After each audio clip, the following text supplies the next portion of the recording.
Kisah Nabi Hud alaihi salam dan kaum Ad 1. Kaum Ad yang perkasa.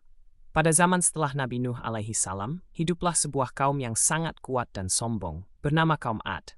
Mereka tinggal di daerah Al-Ahqaf, wilayah padang pasir luas dengan bukit-bukit pasir tinggi di antara Yaman dan Oman. Kaum Ad dikenal sebagai bangsa yang bertubuh tinggi dan besar, memiliki kekuatan fisik luar biasa, ahli membangun bangunan megah, kaya raya dan makmur. Mereka membangun istana-istana tinggi, menara-menara kokoh, dan rumah-rumah yang belum pernah dibangun manusia sebelumnya. Mereka berkata dengan penuh kesombongan, "Siapakah yang lebih kuat dari kami?" Namun di balik kemakmuran itu, mereka menyembah berhala, melupakan Allah, dan menindas kaum lemah. 2. Diutusnya Nabi Hud, Allah Subhanahu wa Ta'ala mengutus Nabi Hud alaihissalam, seorang lelaki dari keturunan mereka sendiri. Ia dikenal jujur, berhasta karistangt. Nabi Hud berdakwah dengan penuh kesabaran dan kelembutan. Ia berkata, "Wahai kaumku, sembahlah Allah. Tidak ada Tuhan selain Dia. Mengapa kalian menyekutukannya?" Ia mengingatkan mereka bahwa segala kekuatan berasal dari Allah. Harta dan kekuasaan hanyalah titipan.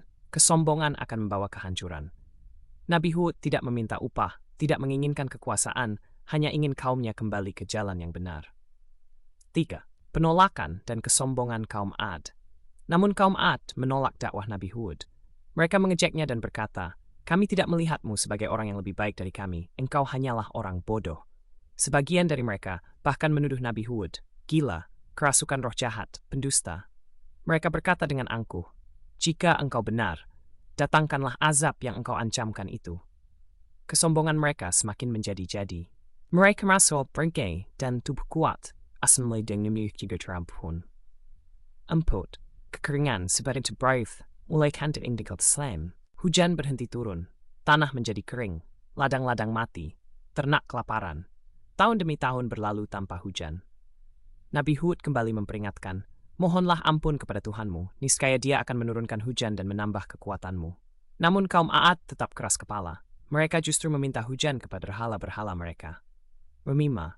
Awan hitam yang disangka rahmat. Suatu hari, tampak awan hitam besar datang dari kejauhan. Kaum Ad bersorak gembira. Inilah awan yang akan menurunkan hujan. Namun Nabi Hud berkata dengan sedih, "Itu bukan hujan, melainkan azab yang kalian minta." Awan itu membawa angin yang sangat dingin dan dahsyat. 6. Azab angin yang menghancurkan. Angin itu bertiup selama 7 malam dan 8 hari tanpa henti. Bangunan megah runtuh, pohon-pohon tercabut dari akar, manusia terangkat ke udara lalu dibanting ke tanah. Tubuh-tubuh mereka bergelimpangan seperti batang kurma yang tumbang.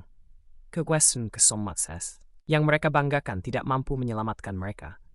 Allah berfirman bahwa kaum Ad dihancurkan dengan angin yang sangat dingin dan keras sebagai balasan atas kesombongan mereka.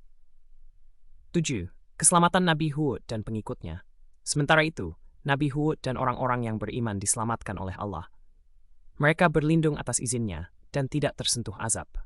Kaum Ad pun punah, tidak tersisa kecuali kisah dan pelajaran bagi umat setelahnya. 8. Hikmah dan pelajaran. Kisah Nabi Hud mengajarkan kita bahwa kesombongan adalah awal kehancuran. Kekuatan tanpa iman adalah sia-sia. Allah Maha Pengasih, tetapi juga Maha Adil. Dakwah membutuhkan kesabaran luar biasa. Allah tidak menghancurkan suatu kaum tanpa peringatan, dan azab datang setelah kebenaran ditolak dengan kesombongan.